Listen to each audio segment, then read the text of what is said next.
병원에서 태어난 지 얼마 안 된 신생아가 갑자기 머리에 외부 손상을 입고 의식 불명 상태에 빠졌습니다.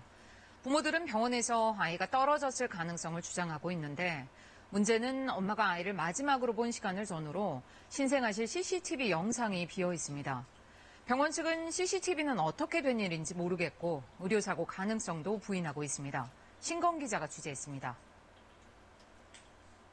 부산의 한 병원 신생아실. 갑자기 의료진이 몰려와 아이의 상태를 살핍니다. 아이 상태가 심상치 않다고 판단한 의료진은 큰 병원으로 이송하기로 결정합니다. 인근 대학병원에 도착해 진단한 결과 아이는 두개골, 즉 머리 부분 골절과 외상성 뇌출혈 진단을 받았습니다. 안녕하세요. 변호사 정배입니다.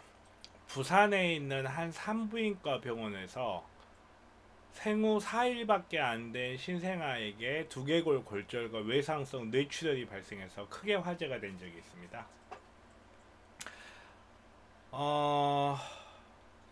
병원에서는 의료사고 가능성을 부인하고 있었지만 해당 병원의 신생아실 간호사가 아동 학대를 한 정황이 드러나서 매우 화제가 되었었죠.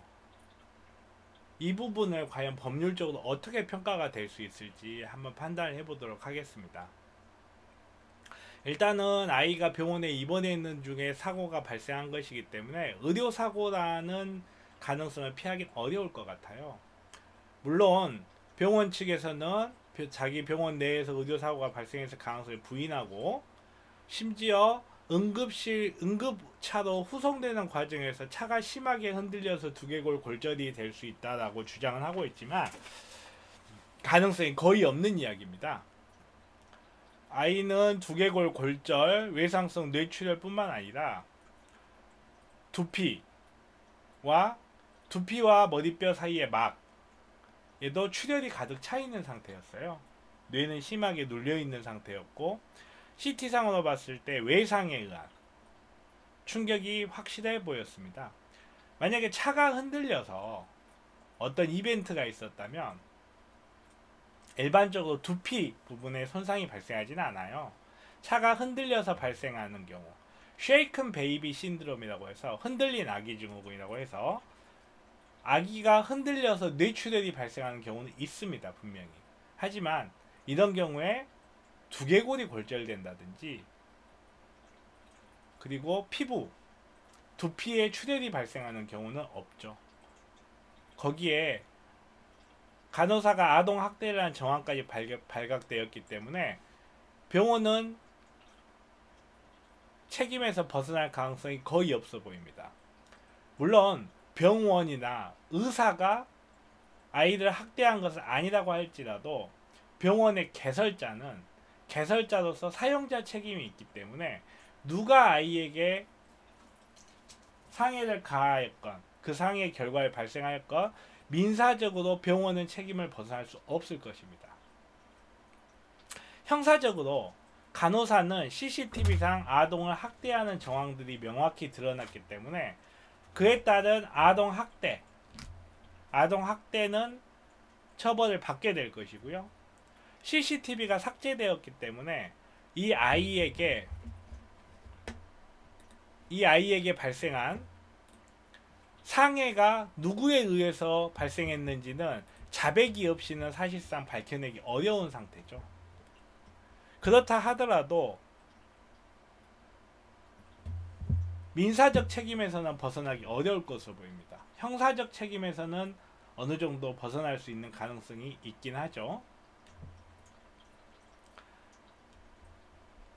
참 비극적인 사고가 아니라고 할 수 없습니다. 병원에서 아이를 돌보는 사람으로서 좀 더 책임감을 가지고 아이를 봤어야 되는데 상습적으로 아이를 학대하고 이런 심각한 결과를 발생한 것으로 추정되는 상황에서 저도 의사지만 뭐라고 할 말이 없는 것 같습니다.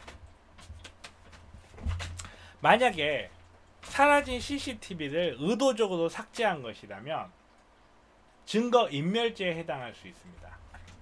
다만 이 간호사가 직접 삭제한 것이라면 증거인멸죄에 해당하지 않겠죠. 본인의 사건에 본인이 증거를 삭제하는 것은 증거인멸죄에 해당하지 않습니다.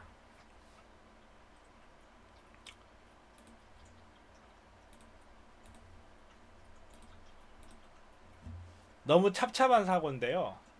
일단은 의료 사고는 거의 확실해 보이고요. 의료 과실 또한 인정될 가능성이 높습니다. 의료 과실이라는 것은 단지 의료 행위, 직접적인 의료 행위에만 국한되는 건 아닙니다.